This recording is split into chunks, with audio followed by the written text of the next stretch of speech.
Tahun paling kelaparan. Saya mengancam putri dari lingkaran elit Beijing dengan foto intim untuk mendapatkan 28 yuan. Saya curiga saya kelaparan sampai mengalami halusinasi. 3 hari yang lalu, saya dan Suan menghabiskan malam yang kacau balau. Yang tidak terhormat adalah, saya mengambil beberapa foto intim sebagai bukti. Takut dia akan menggigit balik setelahnya. Mengatakan bahwa saya menjebak putri kaya. Yang bahkan lebih memalukan adalah, saya sekarang bahkan tidak bisa membeli mie instan. Hanya bisa memegang foto-foto ini. Dengan terpaksa saya memerasnya. Saya terlebih dahulu menemukan akun ZH miliknya. Hanya ada satu video tentang ZH. Itu adalah cuplikan lari malam yang diambil sembarangan. Tubuhnya tinggi menjulang. Kakinya panjang. Meskipun hanya terlihat selama 1 detik, kita bisa melihat dia adalah seorang cantik yang luar biasa. Nama panggilannya hanya 1 huruf, S. Saya baru mengetahuinya belakangan. Ini adalah tugas yang diberikan oleh guru media baru. Setiap orang bertambah 10.000 penggemar. Suan jelas-jelas melakukan ini dengan setengah hati. Dan dia hanya mengikuti satu orang. Shen Yizhou, teman sekamar saya. Dia juga teman sejak kecil Suan. Perutku lagi keroncongan. Seperti suara traktor. Aku memilih foto yang paling konservatif untuk dikirim. Sisi wajah Suan bersandar di bahuku. Rambutnya tersebar di lenganku. Menunjukkan sedikit garis perutnya. Di tulang selangkangnya ada bekas gigitan dariku. Sudutnya dipilih dengan cermat. Tepat menutupi wajahku. Suasana ambigu yang pas. Tapi tidak melewati batas. Baru saja dikirim. Sistem memberitahu hanya bisa mengirim satu pesan pribadi. Aku berjongkok di lorong rumah sewa menunggu balasan. Ubin terasa dingin menusuk. Sesi 10 menit. Avatar Suan dengan latar belakang hitam dan tulisan putih membalas dengan tanda tanya. Sangat angkuh dan dingin. Persis seperti dirinya yang sebenarnya. Aku sedikit kesal. Dengan diam-diam memperingatkan. Kau pasti tidak ingin foto ini tersebar, kan? Siapa yang tidak tahu Suan dan Shen Yizhou tumbuh bersama sejak kecil? Di dalam lingkaran, semua orang menganggap mereka pasangan yang sempurna. Kali ini dia membalas dengan sangat cepat.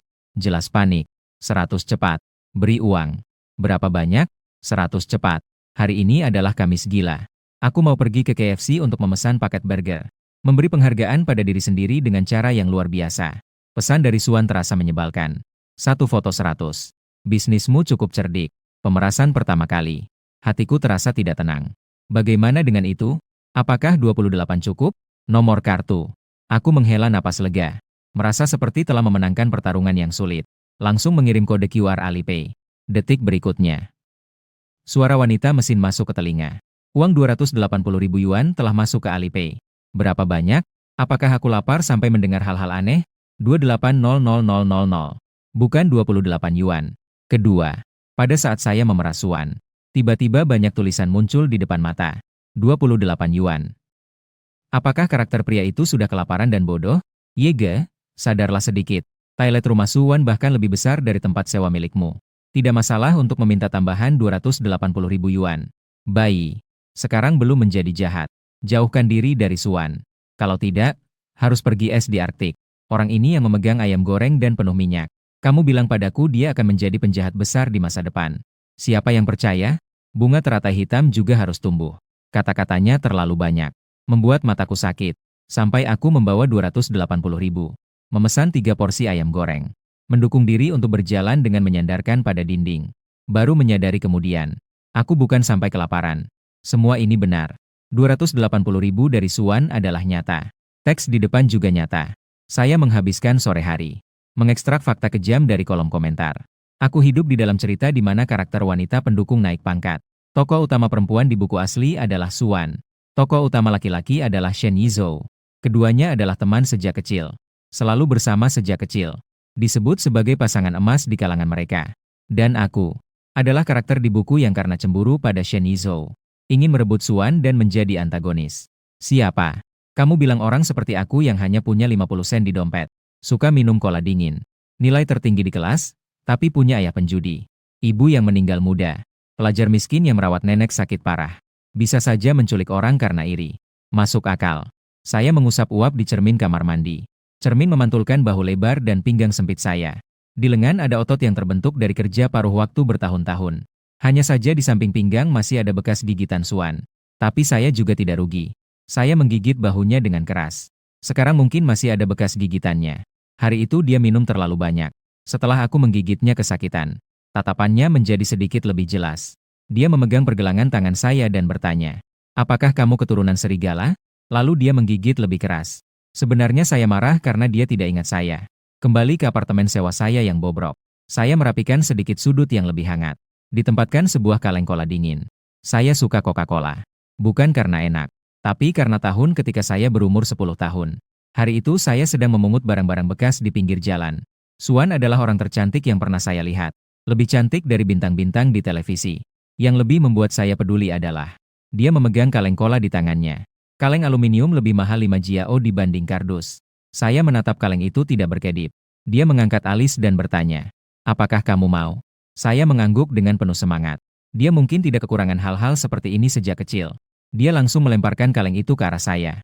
Tapi saat itu saya sudah lama mengalami malnutrisi. Saya kurus seperti batang bambu. Tidak bisa menangkapnya. Kaleng itu jatuh dan menghantam batu. Terbuka dengan retakan. Cola coklat mengalir ke tanah. Suara desisan gelembung. Swan mengeluarkan suara cemoohan. Dia berbalik dan berjalan menuju toko serba ada. Tunggu sebentar. Aku berjongkok. Mengusap tanah di kaleng dengan lengan baju saya. Menyapu cola yang tumpah hingga bersih.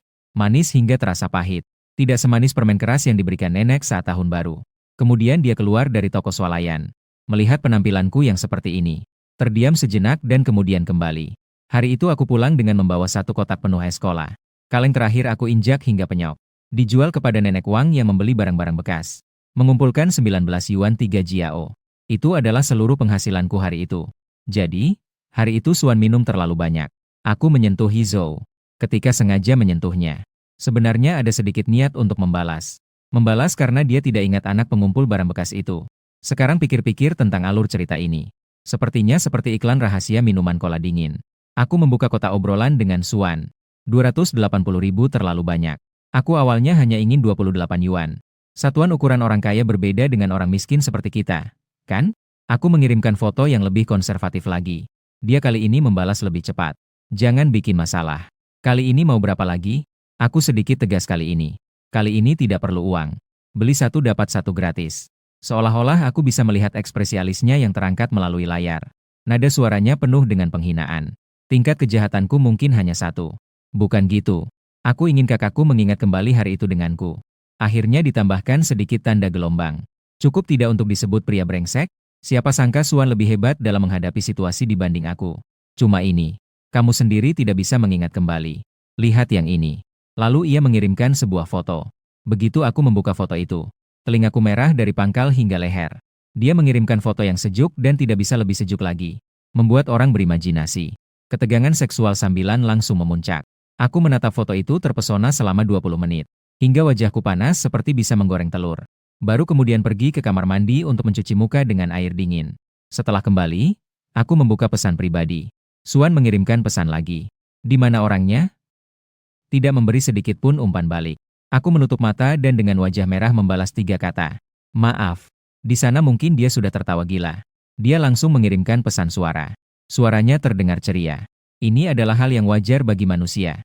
Tidak apa-apa. Komentar layar juga menjadi gila. Mengetik 3 kata, maaf, di layar publik. Swan, kamu jangan terlalu pandai memancing perhatian. Jangan bilang kalau Yege tidak bisa menahan diri.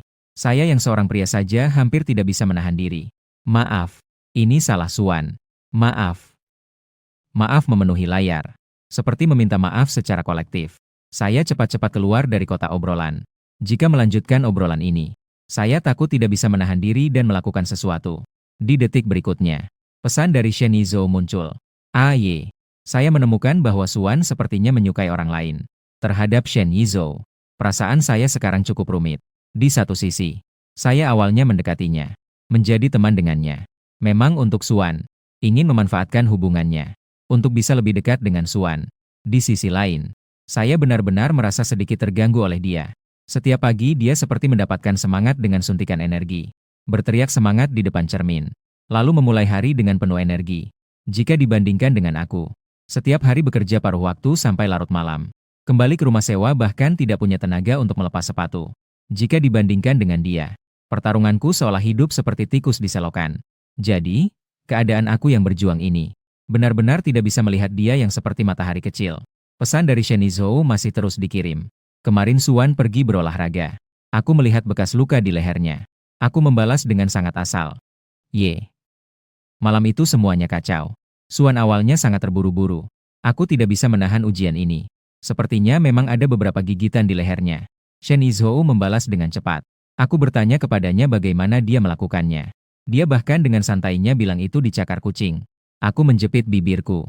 Dengan diam-diam mengganti foto profil hijau dengan kucing jingga yang bulat. Petunjuk ini cukup jelas, bukan? Kamu pikir dia sudah punya seseorang yang disukai? Ketika dia menunduk untuk mengambil air. Sepertinya aku melihat ada stroberi di tulang selangkangnya. Lalu ada beberapa pesan suara berdurasi 60 detik. Aku malas membuka dan hanya membalas dengan acuh tak acuh. Begitu konyol. Astaga. Jadi Shenge, apakah kamu tidak akan merasa sedih? Tidak ada yang bisa dilakukan. Hal tentang perasaan tidak bisa dipaksakan. Akhirnya, Shen Yizhou merasa tenang. Mengirimkan undangan elektronik. Hari Sabtu adalah ulang tahunku. Kamu harus datang ya. Pesta ulang tahun diadakan di villa rumah Shen Yizhou. Ada kolam renang di halaman belakang. Pria dan wanita mengenakan pakaian yang sejuk. Wanita berbaring di perahu angsa tiup sambil berjemur. Pria bermain-main di dalam air. Seperti acara menarik pasangan yang besar. Shen Yizhou memakai celana pantai biru. Kulitnya berwarna coklat gandum yang sehat. Saat tersenyum, dia memiliki dua lesung pipit. Murni seperti siswa SMA. Aku hanya mengenakan kaos berwarna netral dan celana pendek hitam. Aku benar-benar tidak punya semangat untuk berdandan belakangan ini. Pikiranku dipenuhi dengan biaya pengobatan nenek dan sewa bulan depan. Komentar mulai muncul. Karakter pria pendukung berubah. Dia bahkan tidak mengenakan kemeja berbunga untuk merebut perhatian. Jujur saja, Lin Ye dengan tubuh seperti ini. Bahu lebar dan pinggang ramping. Sebagai pria, aku bahkan ingin bersandar. Suan memang kaya. Karakter pria pendukung memang agak menarik. Tapi sulit membantah bahwa wajah dan tubuhnya menarik. Cowok tampan mendekat. Akhir-akhir ini aku memang merasa terpuruk. Dulu aku selalu merasa. Aku yang sejak kecil kelaparan. Uang dari mencari barang bekas dirampas ayahku untuk judi. Meskipun kekurangan gizi, aku bisa tumbuh hingga 1,85 meter. Memiliki bahu lebar dan pinggang ramping. Meskipun seolah-olah Tuhan memberi makanan. Namun sekarang baru ku tahu. Aku hanyalah karakter pria pendukung. Pandanganku tentang dunia hampir runtuh. Mana ada waktu untuk memikirkan apa yang harus dipakai? Shen Yizhou duduk di atas perahu karet berbentuk flamingo. Bermain-main dengan Gu Xiaoran. Tawa mereka terdengar jauh. Tapi aku bisa melihatnya. Matanya selalu melirik ke balkon lantai 2. Aku mengikuti arah pandangnya. Suan mengenakan gaun hitam. Dia memegang secangkir sampanye. Bersandar di pagar. Tatapannya datar. Seperti menonton pertunjukan yang tidak ada hubungannya dengannya. Mungkin aku terlalu terpaku melihatnya. Tiba-tiba dia menoleh. Dan mata kami bertemu. Aku segera menundukkan kepala dan mengaitkan jari-jari. Ketika seseorang merasa malu, mereka ingin melakukan sesuatu. Keramik kolam renang ini benar-benar mahal. Tiba-tiba, suara jeritan Shen Yizhou memecah keheningan. Ternyata dia secara tidak sengaja jatuh ke dalam air. Gu Xiaoran di sampingnya bereaksi paling cepat. Dia langsung melompat untuk menyelamatkannya. Yizhou, apakah kamu baik-baik saja? Suaranya terdengar gema dan bergetar. Shen Yizhou batuk beberapa kali. Matanya mulai memerah. Diperkirakan dia telah tersedot banyak air. Suan yang baru berlari menghampiri, berjongkok, ingin membantunya. Namun Shen Yizhou menghindar darinya. Dia langsung melompati ruang kosong. Adik perempuan Wan Wan. Aku baru saja merasa sangat takut. Bahkan berpikir tidak akan pernah melihatmu lagi. Suara Shen Yizhou lembut dan penuh keluhan. Di samping, Gu Xiao memberikan senyuman pahit. Dengan berpura-pura santai ia berkata, Suan, adikku, seandainya kamu datang lebih awal, Yizhou juga tidak akan jatuh. Tapi aku melihat jarinya menggenggam dengan kuat. Tidak heran dia adalah karakter wanita pendukung dalam buku asli. Mata pelajaran teh hijau ini. Dia selalu mendapat nilai sempurna. Komentar bergerak sangat cepat. Cukup. Merasa sakit untuk kakakku. Xiaoran terlihat seperti anak anjing yang basah terkena hujan. Sangat menyedihkan. Karakter wanita pendukung adalah milik semua. Akhirnya Shen Yizhou melekat pada Suan dan tidak menolak Xiaoran. Anak ini tampaknya sangat menikmati. Namun, saya ingin sedikit berkata. Kolam renang adalah area air dangkal. Saat malam tiba, semua orang mulai bermain kebenaran atau tantangan. Suan dan Gu Xiaoran duduk di sebelah kanan dan kiri Shen Yizhou. Dan aku karena datang terlambat. Dan memiliki hubungan yang sedikit tidak jelas dengan Suan. Hanya bisa duduk di samping Suan. Aku mengambil kaleng kola dingin. Jari-jariku hampir tertekan sampai meninggalkan bekas. Tapi tetap saja tidak bisa membuka tutupnya. Justru ketika aku bersiap untuk menyerah. Suan yang sedang melihat ponselnya di sampingku tiba-tiba mengulurkan tangan. Dengan satu tangan mengambil kola dari tanganku. Ujung jarinya menyentuh punggung tanganku. Rasanya sedikit panas. Suara, kletek. Tutupnya terbuka. Suan melirikku sejenak dan mengulurkan kola. Aku tidak punya tenaga. Pemandangan ini mengingatkan aku pada masa kecil. Saat itu aku duduk di pinggir jalan, menyeruput kaleng kola yang bocor. Dia juga yang datang menghampiriku. Dengan satu tangan membantuku membuka kaleng baru. Suara itu seperti satu-satunya musik dalam hidupku yang kelabu. Dan sekarang, menekuk kaleng kola. Mengemasnya ke dalam botol plastik. Sekali lagi mengembalikanku ke kenyataan. Komentar langsung meledak melihat interaksi ini. Bisa minum minuman. Tidak bisa pergi ke meja anak-anak. Sialan. Pandangan antara pemeran pria dan Suan hampir putus. Apakah dalam detik berikutnya mereka akan berpelukan? Jangan pakai filter di atas. Bagaimana Suan mengejar Shen Yizhou setelah itu? Kamu lupa. Suan sama sekali tidak mungkin menyukai Lin Ye. Bahkan untuk membenci pun sudah terlambat. Apa yang bisa disukai dari pria egois dan mementingkan diri sendiri seperti itu? Ah, iya, iya, iya. Setelah itu, Suan dan Lin Ye duduk di sofa. Di dalam mobil. Di atas karpet. Di depan jendela besar. Di tepi laut.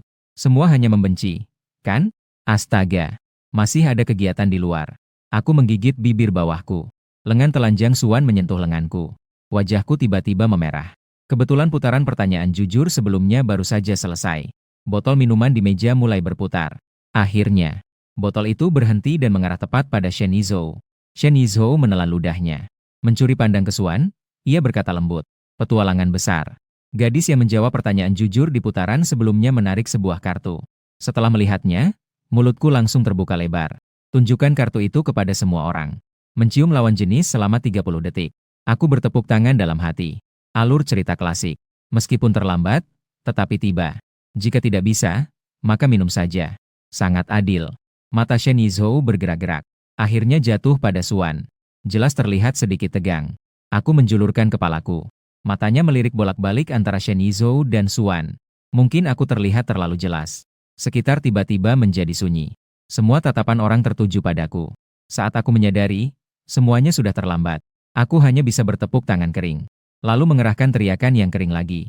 1. Suasana dinyalakan olehku. Semua orang ikut berteriak.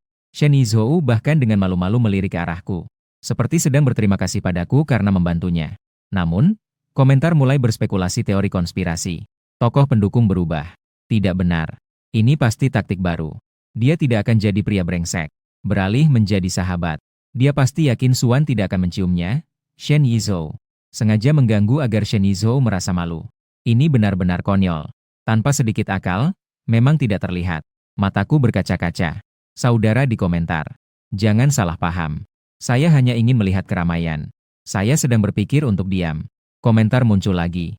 Semua salah tokoh pendukung. Suan adalah bunga putih yang murni dan tak bersalah. Ah, iya. Suan cantik dan berhati baik. Jadi mulutnya selalu menempel pada tokoh pendukung. Tidak bisa dipisahkan. Ah, iya. Suan terjebak dalam keinginan yang liar. Hingga membuat Yege terjebak di tempat tidur selama 3 hari. Memesan makanan selama 3 hari. Hingga tidak ada lagi makanan. Baru kemudian menggunakan foto intim untuk memeras 28 yuan. Meskipun kata-katanya kasar, ada benarnya. Tapi ini terlalu kasar. Saya terus menahan air mata.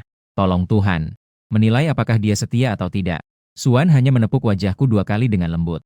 Saya tidak bisa menahan diri. Air mata jatuh. Tepat jatuh di atas paha belakangnya. Tatapannya menjadi suram. Saya melihatnya dengan bingung. Namun, dia hanya menghela senyum palsu. Kamu menghalangi saya untuk mengambil minuman. Suaranya dingin seperti es. Suara kerumunan di tempat itu seketika menghilang. Shen Yizhou menatap dengan mata melotot tidak percaya. Adik Wan. Suan tidak melihatnya. Mengambil gelas minuman di atas meja. Tidak apa-apa. Minuman yang kamu harus bayar. Aku minum untukmu. Begitu gelas itu menyentuh bibirnya. Gelas itu langsung dijatuhkan dengan keras oleh seseorang. Cairan berwarna coklat muda tumpah di celana pendek saya. Suan cepat-cepat mengambil tisu. Dia berjongkok dan membantuku mengelap. Dia juga tertegun. Semua orang di sekitar terdiam. Shen Yizhou merasa tertekan dan marah. Apa hakmu untuk mewakili saya minum? Dengan apa kamu mewakili saya untuk minum? Suan juga merasa kesal. Lalu siapa yang ingin kamu mintakan untuk minum? Bukankah itu hanya tantangan besar? Saya bisa bermain. Suara Shen Yizhou terdengar seperti ingin menangis. Dan komentar berjalan. Astaga.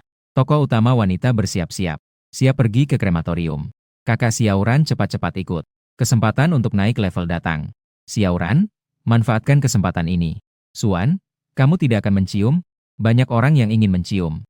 Ternyata, Shen Yizhou berbalik dan memanggil Gu Xiaoran. Saya pilih dia. Suan mengernyitkan dahi. Suaranya tidak menyenangkan. Shen Yizhou mendelik. Soal minum segelas alkohol. Apakah perlu dipersulit seperti ini? Iya, benar. Minum saja. Kan selesai. Itu urusan saya. Shen Yizhou mengangkat lehernya. Gu Xiaoran tidak ragu. Mengulurkan tangan untuk meraih tengkuk Shen Yizhou. Meninggikan kepala dan menciumnya. Ciuman dalam. Sekitar mulai menghitung mundur. 30, 29. 29. Meriah seperti pesta tahun baru. Suan bersandar di sofa sambil melihat mereka berciuman. Kemudian mengangkat tangan untuk menyangga dahi. Dalam keadaan seolah tidak bisa melihat. Dan komentar masih mengalir. Inilah ciuman panas dengan 8 sudut pandang yang legendaris. Pasangan dandan terikat. Suan sepertinya harus siap terkena hujan dan demam setelah ini. Menangis hingga pingsan di pernikahan Shen Yizhou dan Gu Xiaoran. Kapan Suan bisa menyadari bahwa dia menyukai Shen Yizhou? Jujur saja, aku mulai mendukung hubungan Suan dan Lin Ye. Begitu 30 detik berlalu. Gu Xiaoran terlebih dahulu melepaskan Shen Yizhou. Bibirnya merah bersinar. Matanya berkaca-kaca. Gu Xiao kemudian mencubit telapak tangannya. Bertanya pelan. Apakah kamu ingin pergi dari sini? Yi mengangguk. Setelah mereka pergi, sebuah tempat kosong di samping Suan. Aku merasa tidak nyaman karena sesak dan ingin menyuruhnya pindah. Namun saya takut dia akan merasa buruk, jadi hanya bisa menahan diri. Dia mengangkat sebotol bir hitam dan meminumnya dengan kepala terangkat. Saya melihat profilnya dan menghela napas dalam hati. Buta. Dia minum lagi. Saya menghela napas. Sig. Menghilangkan kesedihan dengan alkohol. Siapa yang tidak bisa? Dia baru saja meneguk tegukan ketiga. Saya sedang bersiap untuk menghela napas ketiga. Tiba-tiba dia menoleh dan tatapannya menusuk. Hampir saja membuat saya terkejut sampai kehilangan jiwa. Apakah kamu tidak apa-apa? Dia mengernyitkan alisnya dengan nada seolah berkata, apa kau bodoh? Apa ini tatapanmu? Kamu kasihan padaku. Keras di mulut tetapi lembut di hati. Saya mengerti. Saya sedang berpikir untuk bersikap lebih lembut. Mempertahankan sedikit harga diri malangnya. Lalu saya mendengar dia berkata, sejak nenek moyang saya yang pertama, generasi demi generasi sudah menjadi orang kaya. Kau kasihan padaku. Bibir kecilnya seperti diolesi racun. Bukan hanya harga diri saya. Bahkan kemiskinan saya juga dihina. Komentar di layar penuh dengan jeritan. Pertahanan saya hancur. Hancur. Kekacauan.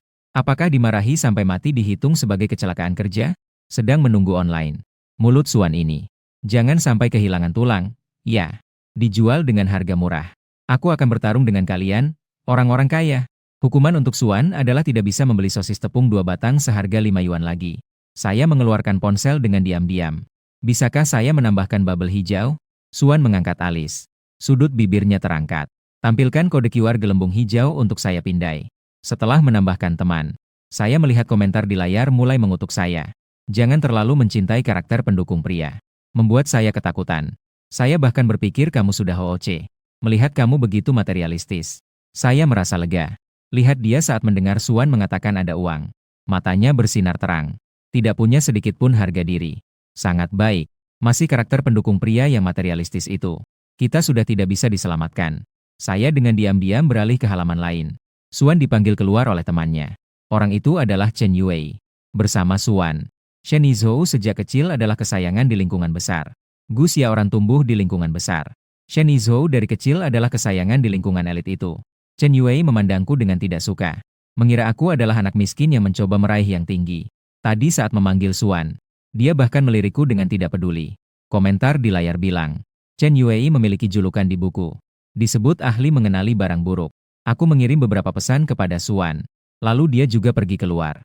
Aku benar-benar tidak sengaja mendengarkan. Itu karena Chen Yue berdiri di tepi balkon yang harus aku lewati. Suaranya yang mengutukku terlalu keras.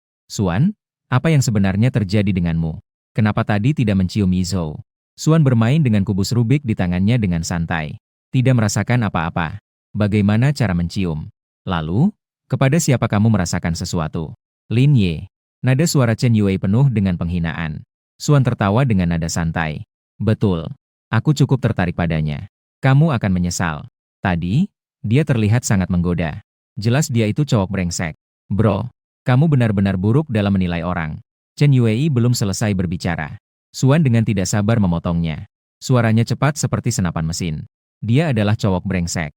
Lalu kenapa dia hanya bersikap hangat di depan saya? Tidak bersikap di depanmu. Renungkanlah dirimu sendiri. Kamu sudah terpedaya. Suan tertawa sinis. Walaupun dia cowok brengsek, apa pedulinya? Aku juga bukan orang yang baik. Hatiku bergetar. Kata-kata ini terlalu su. Komentar. Astaga. Aku terbawa suasana. Pasangan Yewan itu nyata. Aku sudah mendukung mereka sejak awal. Sedikit kebenaran dalam kepura-puraan. Inilah cinta orang dewasa. Suan benar-benar. Aku menangis sampai mati. Penempatan diri yang terlalu tepat. Dua hal buruk terjebak. Aku terus mengikuti 100 catatan di akun Shen Yizhou. Inilah pasangan yang ditakdirkan. Chen Yiwei tercekik dan tidak bisa berkata-kata. Suan mengeluarkan ponsel dan melihat layar. Matanya langsung bersinar. Sudut bibirnya juga terangkat. Baru saja menambahkan pesan hijau, dia sudah mengirim pesan padaku. Lihat tidak? Inilah cinta. Chen Yiwei mendekat dengan curiga. Dia tidak akan mengaku cinta padamu sekarang, kan? Suan sambil membuka kunci ponselnya. Sambil terus berbicara. Saya benar-benar tidak menyangka. Dia ternyata sangat menyukaiku. Raut wajahnya penuh dengan kebanggaan yang tidak bisa disembunyikan. Saya sudah memeriksa. Dia adalah zodiak elemen tanah. Tidak mengirim pesan hijau kepada orang lain secara aktif. Dalam hati saya berteriak tidak baik. Saya segera menekan untuk menarik kembali. Namun muncul pesan sudah lebih dari 2 menit. Tidak bisa menarik kembali. Di sana, gerakan Suan terhenti. Seolah-olah terjebak dalam batu. Chen Yiwei tidak bisa menahan tawa. Dia mengulang satu kalimat. Inilah cinta.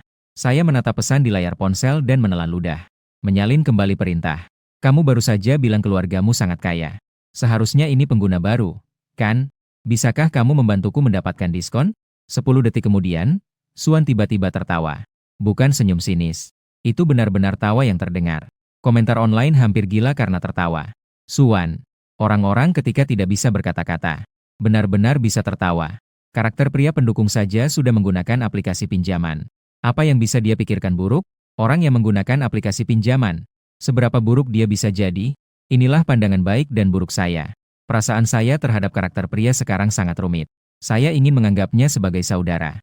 Kak Lin, tambah saya. Saya juga pengguna baru. Saya bantu kamu mendapatkan diskon. Pikiran-pikiran di lantai atas. Saya dapat melihatnya dalam sekejap. Suan tidak menghiraukan saya lagi. Tidak peduli berapa banyak pesan yang saya kirim. Dia tidak membalas. Saya hanya bisa menggunakan cara lama lagi. Cari dia di suatu aplikasi suara. Hari itu dia mabuk. Dia sama sekali tidak tahu bahwa yang menghabiskan malam itu bersamanya adalah saya. Jadi saya mengulangi trik lama. Mengirim foto dekat malam itu. Di foto itu, dia menindih saya di dinding dan mencium saya dengan panas. Lampu kilat tidak dimatikan. Terang sampai ke matanya. Dia saat itu menggigit telingaku dan berkata, serius sedikit. Foto ini agak buram. Tapi suasananya sangat terasa. Kesan canggung dan ambigu. Orang yang bisa melihat mataku. Tapi dia kemungkinan besar tidak akan mengenaliku. Suan benar-benar cepat membalas. Kali ini mau berapa lagi? Tidak perlu uang. 280.000 sebelumnya. Aku sudah membayar biaya medis nenek. Juga menyisakan biaya kuliah dan biaya hidup selama 2 tahun. Aku tidak punya harga diri dan egois.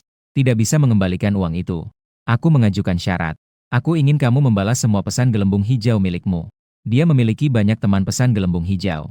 Meskipun curiga, dia tidak akan mengira itu aku. Aku menepuk dadaku. Aku sangat pintar. Tidak lama kemudian, Suan mengirimkan tangkapan layar. Itu adalah halaman di mana dia membantuku mendapatkan potongan. Terima kasih. Saya menjawab. Pesannya sangat dingin. Sama-sama. Aku mengumpulkan keberanian. Aku suka padamu. Dia tidak membalas. Bahkan tidak ada tanda sedang mengetik. Di manakah cinta yang dijanjikan kepada kita? Suan, kamu berani mempermainkanku? 3 detik kemudian aku mulai hancur. Sebenarnya aku tidak begitu suka padamu. Kamu juga biasa saja. Sebenarnya aku tidak suka mengobrol denganmu. Kamu benar-benar berpura-pura. Aku hanya bercanda. Kamu tidak percaya kan? Ini sangat lucu. Mari kita saling hapus. Kemudian saya menangis sambil menghapusnya. Komentar pun jadi bingung. Bukan. Yege, jangan sampai kamu hancur. Tidak benar, tidak bisa. Ceritanya tidak seperti ini. Bukankah seharusnya seperti ini terlebih dahulu? Begitu. Lalu baru diproses? Suan pergi kemana? Tunggu aku 1 menit. Aku akan cek ruang siarnya. Kasusnya terpecahkan. Suan baru saja naik sepeda sewa kembali ke sekolah. Terkejut saat melihat pesan. Akhirnya, dia ditabrak sepeda motor listrik yang melanggar lampu merah. Ternyata, membiarkan putri menderita. Pasti akan mendapat balasan dari Tuhan. Apakah lukanya parah? Tidak, tidak ada yang salah. Luka fatal. Ah. Sekali lagi bertemu Suan. Dia adalah Ratu Langit. Di samping tulang alisnya ada luka gores. Merah dan bengkak. Tapi kulitnya putih. Justru memberikan kesan kecantikan yang terluka. Dengar-dengar dia menghabiskan sehari di rumah sakit. Akhirnya hanya mendapatkan satu lembar catatan medis untuk luka ringan. Malu rasanya untuk menambahnya kembali. Jadi sekarang tatapannya terhadapku mengandung sedikit absurditas dan keputusasaan. Perkumpulan ini diatur oleh Shen Yizhou, Suan, Gu Xiaoran juga sudah datang. Sayangnya, villa hanya memiliki 3 kamar. Shen Yi dan aku masing-masing satu kamar. Suan dan Gu Xiao berbagi satu kamar. Komentar langsung hancur. Tulang. Kakak Xiaoran tidak akan ingin bertukar kamar dengan Suan, kan? Ah, biarkan Suan dan Lin Ye tinggal bersama saja. Mereka sangat cocok. Aku selalu merasa bahwa perubahan dalam buku asli sangat mendadak. Shen Yizhou jatuh cinta pada Gu Xiao. Suan pun menyadari semuanya. Tidak masuk akal. Ye, tolonglah. Carilah kesempatan untuk menghabiskan waktu berdua dengan Suan. Tolong. Anak laki-laki. Apa? Shen Yizhou ingin bertukar kamar dengan Gu Xiao. Mataku terkejut. Senja. Aku melihat Shen Yizhou menuangkan minuman untuk dirinya sendiri. Dengan kepribadian seperti mataharinya. Pasti dia ingin mabuk. Dengan berani bersantai bersama Suan. Jadi dia minum 1 gelas. Aku segera merebut dan meminum 1 gelas. Dia menuangkan lagi, aku merebut lagi. Akhirnya 5 gelas koktail masuk ke dalam perutku. Aku merasa pusing. Seperti berjalan di atas kapas. Suan di sampingku menyandarkan dagunya. Dengan senyuman kecil melihatku. Matanya mengandung sedikit tawa. Gu Xiao kemudian mengejek lagi. Lin Ye, kenapa aku tidak tahu kamu bisa minum sebanyak ini? Kandungan alkoholnya tidak rendah. Pahit seperti obat tradisional. Tapi seberapa pahit pun, juga tidak seburuk nasibku. Lidahku sedikit terbelit. Dulu aku hanya minum cola. Suan tertawa kecil. Aku ingin berdiri dan kembali ke kamar. Baru saja berdiri, aku sudah terhuyung. Seseorang meraih dan menahan aku. Ada aroma cemara segar yang menyelimuti tubuhnya. Persis seperti aroma yang dia tinggalkan di tubuhku malam itu. Membuat orang merasa tenang. Saat berbaring di tempat tidur, aku sudah tidak bisa melihat tulisan di layar komentar. Tapi kesadaran yang tersisa memberitahuku. Malam ini Suan akan bersama Shen Yizhou. Meskipun tidak ada yang substansial. Hanya dengan berada di satu ruangan. Aku sudah sangat cemburu sampai gila. Aku mengeluarkan ponsel. Membuka aplikasi tertentu. Menemukan pesan pribadi Suan. Mengirim semua foto intim yang pernah disimpan. Dalam keadaan bingung. Sepertinya aku mendengar tawanya. Dan suara dia. Apa yang ingin kamu kali ini? Mungkin karena terlalu mabuk. Padahal aku jelas tidak melihat pesannya. Namun sepertinya aku mendengar pesan suara darinya. Aku juga mengirim pesan suara sebagai balasan. Suaraku terdengar melayang.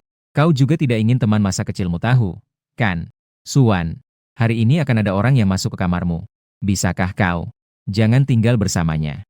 Aku rasa aku sudah cukup sopan. Lantas, dengan siapa aku harus tinggal? Suan berbicara dengan suara malas. Menyimpan senyuman. Aku membuka 2 kancing bajuku. Menunjukkan sedikit tulang selangka dan dada. Aku tersenyum ke arah kamera. Mengirim foto itu. Tinggal bersamaku. Apa kau melihatnya? Aku sangat jantan. Suara tawa Suan terdengar. Lalu aku merasa seseorang membungkuk mendekatiku. Napas hangatnya menyentuh telingaku. Membuat telingaku memerah. Melihat. Sangat pas. Aku menoleh dan langsung bertemu matanya. Saking tampannya, aku jadi sadar. Aku melihat pesan di bagian aplikasi. Lalu memandang Suan di depanku. Beberapa orang hidup. Sebenarnya sudah mati sosial. Air mataku mengalir. Bisakah kau tidak memberitahu orang lain? Suan tertawa dengan nakal. Menggoyangkan ponsel. Tuan Lin, kau juga tidak ingin orang tahu tentang hal ini, kan? Kamu mau apa? Saya bertanya. Suan melempar ponselnya ke samping. Dia membungkuk dan mencium bibirku. Jarinya menyentuh lembut di sisi pinggangku. Ingin kamu. Aku merasa diriku lemah seperti genangan air. Dibawa pergi olehnya. Bahkan aku tidak bisa membedakan arah lagi. Ketika tatapanku menjadi kabur. Aku melihat komentar mengalir di layar. Sial, kenapa layarnya mati? Apa yang tidak bisa kita lihat sebagai anggota? Hati-hati tidak tersesat di ruang siarannya. Ada seorang bocah kecil yang diduga kehilangan semua semangat dan cara. Tidak bisa. Bukankah di buku aslinya ada adegan di kamar mandi? Masih ada batasan. Dapur. Marah sampai-sampai malam ini aku pesan makanan tanpa kupon diskon. Mungkin karena adat yang berbeda. Di sini, kami tidak akan langsung mati layarnya hanya karena berciuman. Malam ini, aku tidak akan menunjukkan wajah baik kepada siapapun. Suan, biarkan aku berakting 2 episode. Pagi berikutnya, keberanianku tiba-tiba meningkat. Saat sarapan, Shen Yizhou dan Gu Xiaoran sangat diam. Suan dan aku duduk bersama. Aku mengambil kesempatan saat tidak ada yang memperhatikan. Menggesekkan betisku ke kaki Suan. Dia menyunggingkan senyumnya. Memberi isyarat dengan tatapannya untuk memperingatkanku. Aku mengetuk layar ponsel. Agar dia melihat gelembung hijau. Saya mengirim. Apakah kamu ingin melihat sebuah foto? Dia membalas. Ingin. Foto apa? Hasrat dan kejatuhan. Penjara jiwa. Keseronokan fisik. Tempat terlarang yang milik kita. Selamat datang untuk melihat B. Aku sengaja memberi jeda. Baru mengirim kata berikutnya. Hidup. Dia pasti tidak melihat kata terakhir. Gu Xiaoran duduk tepat di sampingnya. Bisa kapan saja melihat layar. Suan tiba-tiba berteriak tanpa kontrol. Jangan kirim. Semua orang memperhatikan dirinya. Tapi aku sudah mengirimnya. Foto itu adalah sebuah boneka beruang kecil yang duduk di atas tempat tidur. Dengan tatapan jernih melihat ke arah kamera. Selamat datang di kota B. Tidur. Sedang memikirkan apa? Komentar terus-menerus muncul. Orang yang kotor melihat segalanya dengan cara kotor. Untuk diriku sendiri. Lin Ye, apakah kau berani? Suan tertawa marah.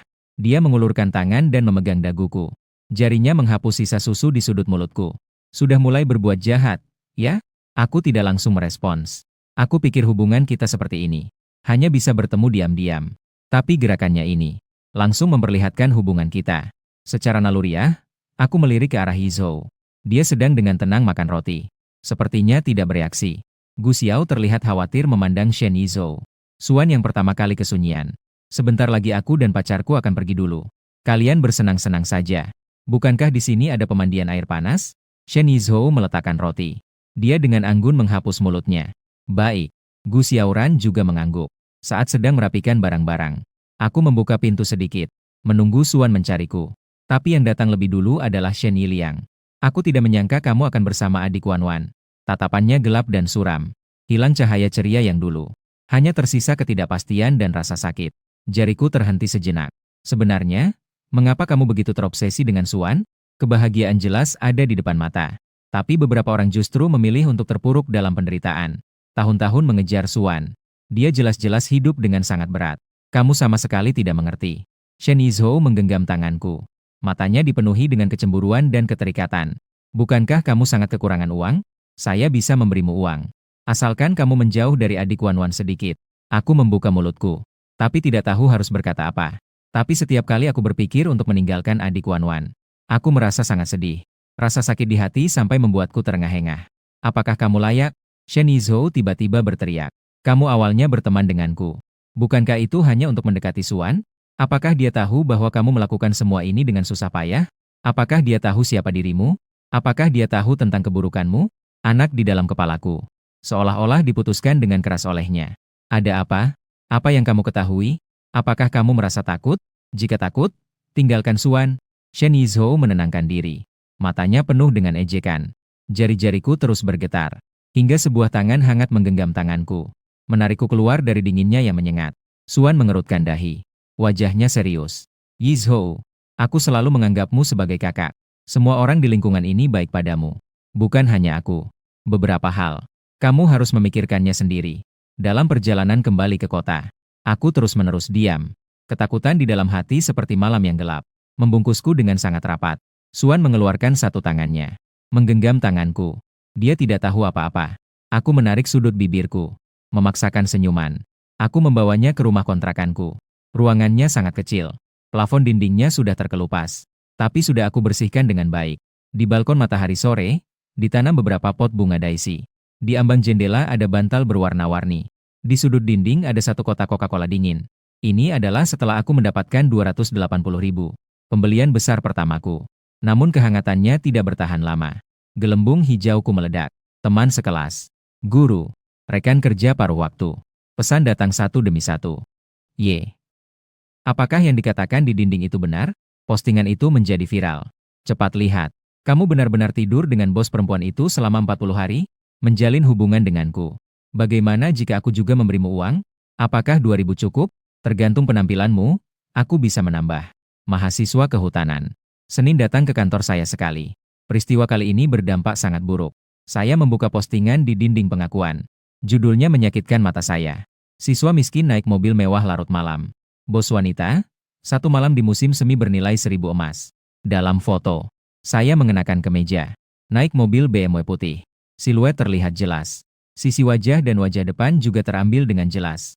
Aku praktis dipaku ke tiang rasa malu. Sementara itu, Suan masih di balkon mengamati bunga. Ujung jari menyentuh kelopak bunga daisy.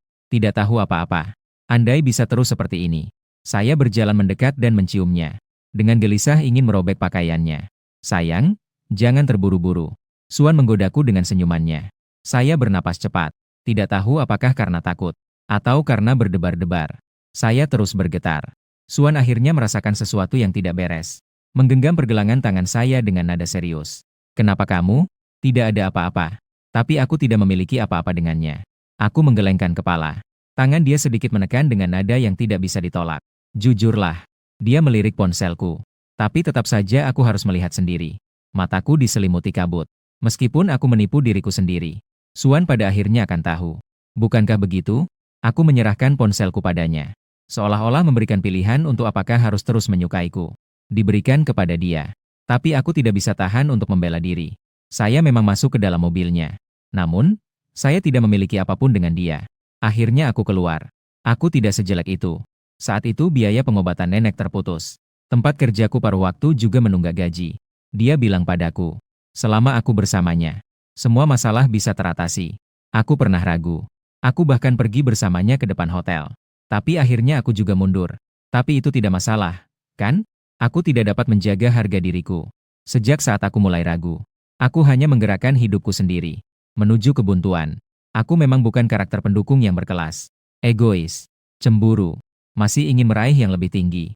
Tapi sekarang, aku justru ingin di depan Suan. Menjaga sedikit kehormatan terakhir. Silakan pergi. Aku memang bukan orang baik. Kamu tidak perlu memaksakan diri untuk menyukaiku. Lingkungan tempat aku tumbuh memang seperti ini. Kamu tidak bisa berharap lumpur akan menghasilkan teratai putih. Jika kamu berharap aku adalah teratai, itu adalah masalahmu. Karena harapan juga merupakan bentuk kekerasan. Jadi silakan pergi. Aku akui bahwa aku pernah goyah. Hal itu tidak dapat aku bantah. Tapi saat berbicara, suaraku terhenti. Lin Ye, kamu jelas-jelas mengusirnya dengan setiap kata yang kau ucapkan. Kenapa tanganmu masih menggenggam lengan bajunya? Jari-jariku bergetar. Ingin melepaskan tapi tidak punya tenaga. Detik berikutnya, Suan menarikku ke pelukannya. Memelukku dengan erat. Aku tahu. Aku mendongak melihatnya. Kamu tahu. Dia membungkukkan kepala dan mencium dahiku. Suara sangat pelan. Aku tahu. Hari itu saya melihatmu menangis di pinggir jalan. Saya juga tahu bahwa kamu pernah ragu. Namun, kita hanya membahas tindakan, bukan hati. Ketika saya melihatmu berlari keluar dari pintu hotel, saya merasa sangat bahagia. Kamu bukan bunga teratai. Saya juga tidak membutuhkan pasangan yang sempurna. Saya mencintai seluruh dirimu. Kamu egois. Namun, kamu akan memberikan uang yang didapat dari memungut barang bekas kepada nenekmu. Kamu cemburu. Namun, kamu tidak pernah benar-benar menyakiti siapapun. Kamu tangguh. Meskipun kelaparan. Kamu tidak pernah menyerah untuk belajar. Memang tidak ada teratai yang tumbuh di lumpur. Tetapi kamu telah menjadi pohon yang bisa melindungi dari angin dan hujan. Bertahun-tahun rasa tertekan dan sakit. Pada saat ini semuanya meledak. Aku membenamkan wajahku di dadanya. Menangis seperti seorang anak. Suan mungkin tidak akan pernah tahu. Hari itu dia berkata kepada Chen Yue bahwa meskipun dia adalah pria jahat, lantas apa? Aku juga bukan orang baik. Betapa terkejutnya saya. Kalimat itu berarti, dia menerima semua kekurangan saya. Namun tetap memilih untuk menyayangi saya. Dan kasih sayang adalah hal yang paling saya inginkan dalam hidup ini. Tetapi sesuatu yang selalu belum saya dapatkan. Penulis memberi saya kehidupan yang penuh penderitaan. Latar belakang keluarga yang miskin. Ayah yang suka berjudi. Nenekku yang sakit parah. Dan juga membuat saya menjadi karakter antagonis yang jahat. Tapi saya masih ingat adegan hari itu. Zhang Zong memarkir mobil di depan saya. Dan berkata untuk mengikuti dia.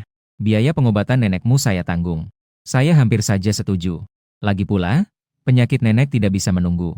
Gaji kerja paruh waktu juga tidak tahu kapan akan dibayar. Tapi saat sampai di pintu hotel, saya tiba-tiba teringat. Saat SMA saya menghafal kosakata di bawah lampu jalan. Sampai tangan saya membeku dan tidak bisa memegang pensil. Saat kuliah, saya tinggal di perpustakaan sampai tutup. Hanya untuk menghemat biaya listrik. Saya telah berjalan sejauh ini. Bukan untuk mengambil jalan pintas. Jalan pintas adalah racun. Yang hanya memberi harapan palsu kepada orang yang sekarat. Jadi saya mendorong Zhang Zong menjauh. Berlari sekuat tenaga. Saya menambahkan lagi. Baru kemudian menangis sambil menengadah ke langit. Sekarang jika dipikir-pikir, itu mungkin adalah pertama kalinya saya mengkhianati alur cerita. Saya menyelamatkan diri sendiri. Ini adalah hal yang luar biasa. Suan menemaniku. Mengajukan tuntutan terhadap akun besar yang menyebarkan fitnah. Tidak tahu apa yang dia lakukan. Shen Yizhou juga datang untuk minta maaf secara sukarela. Matanya merah. Seperti seekor kelinci. Maaf. Saya seharusnya tidak menuduhmu. Suaranya sangat tulus. Saya bisa mendengarnya. Penulis memberinya latar belakang keluarga yang baik dan sifat yang ceria. Dia pada dasarnya tidak jahat. Hanya saja dia tergoda oleh cinta. Tidak apa-apa.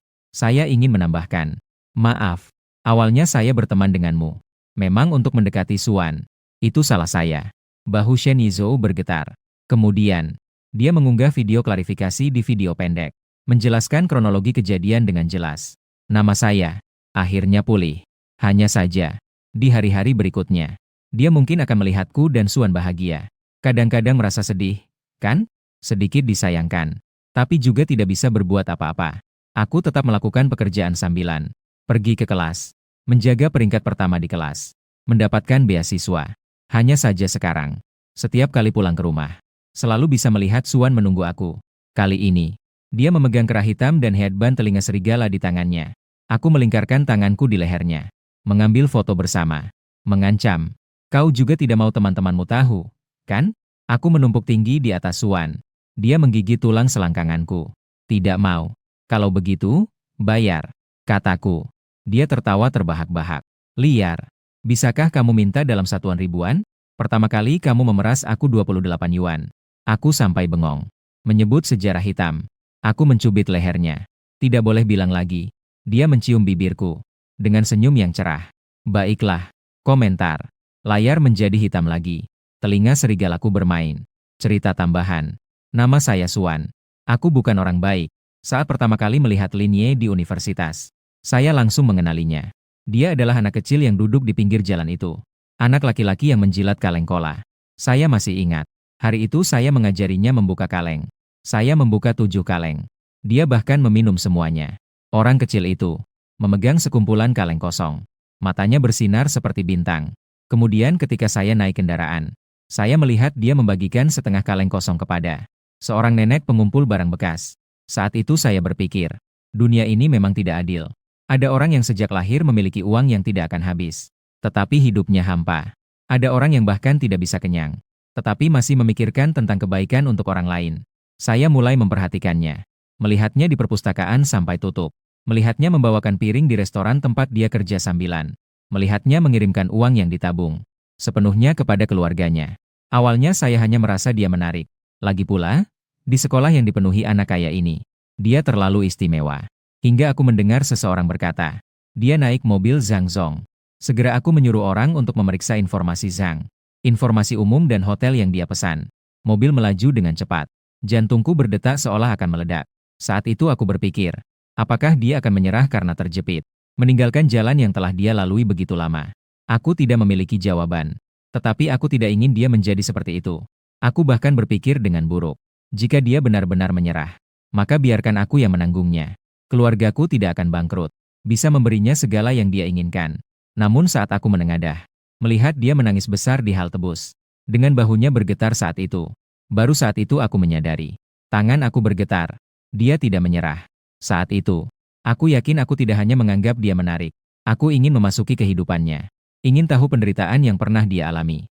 Ingin menemaninya melewati jalan di depan. Jadi pada hari itu aku minum terlalu banyak. Dia mengantarkanku kembali ke kamar. Saat dia mencoba menggoda aku dengan cara yang canggung, saya tidak menolak. Saya bahkan menikmati keterikatan ini. Lagi pula, saya memang bukan orang baik.